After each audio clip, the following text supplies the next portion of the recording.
നെസ്സിസ് ആർക്കൈവ്സിൻ്റെ പുതിയൊരു വീഡിയോയിലേക്ക് എല്ലാവർക്കും സ്വാഗതം. എല്ലാവരും സുഖമായിട്ടിരിക്കുകയെന്ന് വിചാരിക്കുന്നു. ഇന്നത്തെ വീഡിയോയിൽ ഞാൻ കാണിക്കുന്നത് നല്ലൊരു ബ്രേക്ക്ഫാസ്റ്റ് റെസിപ്പിയാണ് കേട്ടോ. അപ്പോൾ ഇതിൽ പാലപ്പവും പിന്നെ അതേപോലെ തന്നെ നല്ലൊരു അടിപൊളി ടേസ്റ്റിലുള്ള മുട്ടക്കറിയാണ് കേട്ടോ. അപ്പോൾ എന്തായാലും നിങ്ങൾക്ക് ഇഷ്ടപ്പെടും. ആദ്യം തന്നെ പാലപ്പത്തിനുള്ള റെഡിയാക്കട്ടോ. പാലപ്പം വെച്ചാൽ വെള്ളപ്പം ഒക്കെ കണക്കാണേ. 3/4 കിലോ പച്ചരി എടുത്ത് നന്നായിട്ട് കഴുകിയിട്ട് ഇതാ ഒരു പാത്രത്തിലേക്ക് ഇട്ട് കൊടുത്തിട്ടുണ്ട്. അതിലേക്ക് ഇതാ വലിയ ഒരു മുറി തേങ്ങ, ചെറിയ മുറിയല്ല കേട്ടോ, ഒരു വലിയ തേങ്ങൻ്റെ പകുതി എടുത്തിട്ട് ചെരുവിയിട്ട് ഇതേപോലെ ചേർത്ത് കൊടുക്കുകയാണ്. ഈ പച്ചരി നമ്മുടെ റേഷൻ കടയിൽ നിന്ന് കിട്ടുന്നതാണ് കേട്ടോ. അപ്പോൾ അതുകൊണ്ട് തന്നെ നല്ല ഇതാണ് കേട്ടോ, നല്ല അടിപൊളി തന്നെയാണ്. വേറെ പച്ചരി എടുക്കണമെന്നൊന്നുമില്ല. പിന്നെ അതിലേക്ക് ഇതാ ഒരു കോരി ചോറാണ് കേട്ടോ ചേർക്കുന്നത്. സാധാ കുറുവ അരിൻ്റെ ചോറാണ്, അതും കൂടി ചേർത്ത് കൊടുക്കുന്നുണ്ട്. പിന്നെ അതാ 2 തേങ്ങ പൊട്ടിച്ച വെള്ളമാണ്. അപ്പോൾ അത് 2 തേങ്ങ ഫുള്ളായിട്ട് വേണമെന്നൊന്നുമില്ല കേട്ടോ, വേണമെങ്കിൽ ചേർത്താലും മതി, ഓപ്ഷണലാണ്. പിന്നെ അതാ അതേപോലെ തന്നെ ഒരു കുപ്പീൻ്റെ പകുതിയോളം ഈ ഈസ്റ്റ് ചേർത്ത് കൊടുക്കുന്നുണ്ട്. ഇൻസ്റ്റൻറ്റ് ഈസ്റ്റാണ്.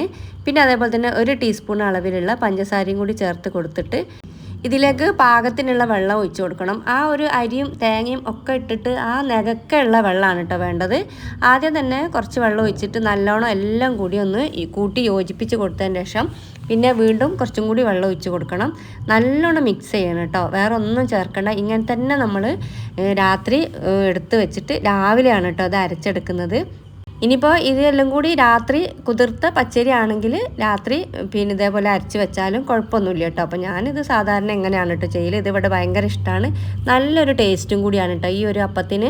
ഇപ്പോൾ ഇതാ കണ്ടില്ലേ, നെകക്കാണ് കേട്ടോ വെള്ളം ഒഴിച്ച് കൊടുത്തത്. നമ്മളിട്ട അരിയും എല്ലാം കൂടി മിക്സ് ചെയ്തതിന് ശേഷം അതേപോലെ റെഡിയാക്കി വെച്ചാൽ മതി. ഇതിപ്പോൾ പാകമാണ് കേട്ടോ, നമ്മളെ പാലപ്പത്തിനുള്ള വെള്ളം പാകമാണ്, വേറെ വെള്ളമൊന്നും അഡീഷണലായിട്ട് നമ്മൾ ചേർത്ത് കൊടുക്കേണ്ടതില്ല.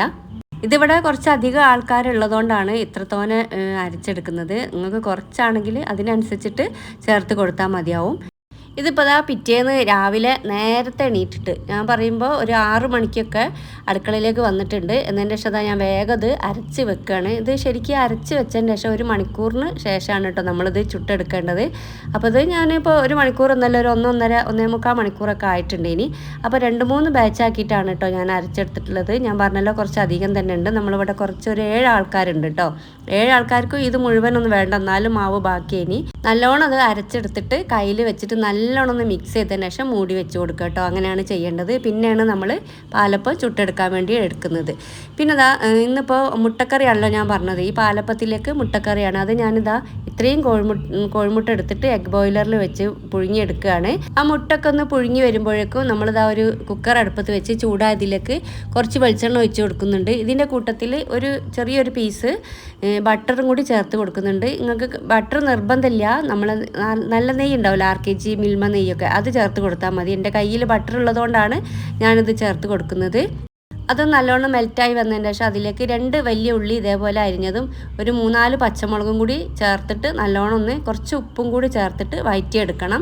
പെട്ടെന്ന് വാടി വരാൻ വേണ്ടിയിട്ടാണ് നമ്മൾ കല്ലുപ്പ് ചേർക്കുന്നത്. പൊടിയുപ്പായാലും മതി, പക്ഷേ ഞാൻ എപ്പോഴും കുക്കിങ്ങിൽ കല്ലുപ്പാണ് കേട്ടോ ഉപയോഗിക്കൽ. പിന്നെ അതായത് നല്ലോണം ഒന്ന് വാട്ടിയെടുക്കണം. ഇപ്പോൾ 1-2 ആൾക്കാർ എന്നോട് ചോദിച്ചിട്ടുണ്ട് കേട്ടോ പാലപ്പത്തിൻ്റെ റെസിപ്പി ഇടുമെന്ന്. അതുകൊണ്ടാണ് ഞാൻ ഇങ്ങനെ ഒരു റെസിപ്പി ഇട്ടത്. ഈ പാലപ്പത്തിൻ്റെ ഒക്കെ മുമ്പ് നല്ല രീതിയിൽ തന്നെ വ്യൂസ് കിട്ടിയിട്ടുള്ള ഒരു റെസിപ്പിയാണ്. പിന്നെ ഈ ഒരു എഗ്ഗ് കറി ഞാൻ ആദ്യമായിട്ടാണ് കേട്ടോ ഉണ്ടാക്കിയിട്ടുണ്ട്, പക്ഷേ അപ്ലോഡ് ചെയ്യുന്നത് ഇപ്പോഴാണ്. പിന്നെ അതിലേക്ക് നല്ലോണം വാടി വന്നതിന് ശേഷം ഒരു ഉരുളക്കിഴങ്ങ് ഇതേപോലെ ചെറുതാക്കി അരിഞ്ഞതും കുറച്ച് കറിവേപ്പിലയും കൂടി ചേർത്തിട്ട് നല്ലോണം വീണ്ടും ഒന്ന് വഴറ്റിയെടുക്കണം. പിന്നെ ഇത്രയും പൊടികളാണ് കേട്ടോ ചേർക്കുന്നത്. കുറച്ച് മല്ലിപ്പൊടിയും കുറച്ച് മഞ്ഞൾപ്പൊടിയും കുറച്ച് മുളക് പൊടി വളരെ കുറച്ച് മതി. മല്ലിപ്പൊടിയാണ് ഇത്തിരി കൂടുതൽ, ഒരു 1.5 ടീസ്പൂണിൻ്റെ അളവിൽ ചേർക്കുന്നുണ്ട്.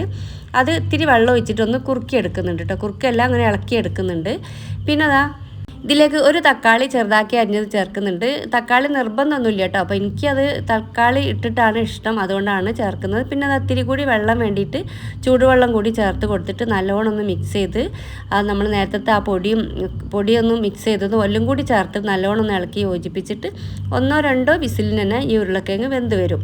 അപ്പോഴേക്കും നമ്മളെ ഈ എഗ്ഗ് കറിയൊക്കെ റെഡി ആകുമ്പോഴേക്കും തന്നെ ഇത് നല്ല ടൈം ആയിട്ടുണ്ട് കേട്ടോ. അപ്പോൾ ഞാൻ പറഞ്ഞല്ലോ കുറച്ച് സമയം ആയിട്ടുണ്ട്. ഇനി നല്ലോണം നല്ല സെറ്റായി വന്നിട്ടുണ്ട്. പിന്നെ ഞാൻ ഒരു കാര്യം പറയാൻ വിട്ടുപോയി, നമ്മളിത് മാവ് അരയ്ക്കുമ്പോൾ നല്ലോണം ഫൈൻ പേസ്റ്റായിട്ട് തന്നെ അരയണം കേട്ടോ, തരി പോലെ പാടില്ല. പിന്നെ പിറ്റേന്നാണ് ഞാൻ ഉപ്പ് ചേർക്കുന്നത്. ഉപ്പ് ചേർത്തതിന് ശേഷം നല്ലോണം ഒന്ന് ഇളക്കി യോജിപ്പിച്ച് കൊടുക്കുകയാണ്. ഒരുപാട് തിക്കാകുകയും വേണ്ട, ഒരുപാട് ലൂസാകുകയും വേണ്ട, ആ ഒരു രീതിയിലാണ് നമ്മൾ ഈ മാവ് റെഡിയാക്കി എടുക്കേണ്ടത്. അപ്പോൾ ഇതാ കണ്ടില്ല, ഒരുപാട് ലൂസായി പോയാലും നല്ല രീതിയിൽ പെർഫെക്റ്റ് ആയിട്ട് വരില്ല, ഒരുപാട് തിക്കായാലും കുറച്ച് ബുദ്ധിമുട്ടായിരിക്കും. പിന്നെ അതാ നമ്മൾ ചീനച്ചട്ടിയിൽ എണ്ണ തടവിയിട്ട് ഇതാ കുറേശ്ശെ മാവ് കോരി ഒഴിച്ചിട്ട് ഇത് അതേപോലെ ചുറ്റിച്ച് സാധാരണ വെള്ളപ്പം ചുടുന്നതുമായി തന്നെ അങ്ങനെ നമ്മൾ ചുട്ടെടുക്കുകയാണ് കേട്ടോ. നല്ല ടേസ്റ്റ് ഉണ്ട്. ഇനി ഒരു പ്രത്യേക ടേസ്റ്റ് തന്നെയാണ് കേട്ടോ ആ ഒരു വെള്ളപ്പത്തിന്. എന്തായാലും നിങ്ങളൊന്ന് ട്രൈ ചെയ്ത് നോക്കണ്ടി. ഒരിക്കലും നിങ്ങളിത് ഉണ്ടാക്കിയാൽ നിങ്ങളിങ്ങനെ ഇനി വെള്ളപ്പം ഉണ്ടാക്കുള്ളൂ. പല രൂപത്തിലും വെള്ളപ്പവും പാലപ്പം ഒക്കെ ഉണ്ടാക്കലുണ്ട്, പക്ഷേ ഞാൻ എപ്പോഴും ഉണ്ടാക്കൽ ഈ ഒരു രീതിയിലാണ്. ഇതാകുമ്പോൾ മാത്രമേ എനിക്ക് നല്ല പെർഫെക്റ്റ് ആയിട്ടും നല്ല ടേസ്റ്റിലും കിട്ടാറുള്ളൂ. അതുകൊണ്ടാണ് ഞാൻ വീണ്ടും ഇതിനെ അപ്ലോഡ് ചെയ്യുന്നത്. അതേപോലെ ഈ ഒരു എഗ്ഗ് കറി നിങ്ങൾ എന്തായാലും ഒന്ന് ട്രൈ ചെയ്ത് നോക്കണം. എന്തായാലും നിങ്ങൾക്ക് ഇഷ്ടപ്പെടും. ഞാൻ എപ്പോഴും ഉണ്ടാക്കൽ ഈ ഒരു മുട്ട റോസ്റ്റ് പോലെയാണ് കേട്ടോ. പിന്നെ അതേപോലെ പൊട്ടിച്ച് ഒഴിച്ചിട്ട് തേങ്ങ അരച്ചിട്ടുള്ള ഒരു ഇതുണ്ടല്ലോ, അതൊക്കെയാണ് ഏറ്റവും കൂടുതൽ ഉണ്ടാക്കൽ. ഈ ടൈപ്പ് എല്ലാവരും കൂടി ഉണ്ടാകുമ്പോഴാണ് ഈ ഒരു ടൈപ്പ് മുട്ടക്കറി ഉണ്ടാക്കൽ. പിന്നെ ഇതാ ഒരു സൈഡിൽ നിന്ന് ഈ വെള്ളപ്പം ചുടുന്നുണ്ട്, ഇപ്പുറത്തെ സൈഡിൽ നമ്മൾ ഈ ഒരു എഗ്ഗ് കറിയും റെഡിയാക്കി എടുക്കുകയാണ്.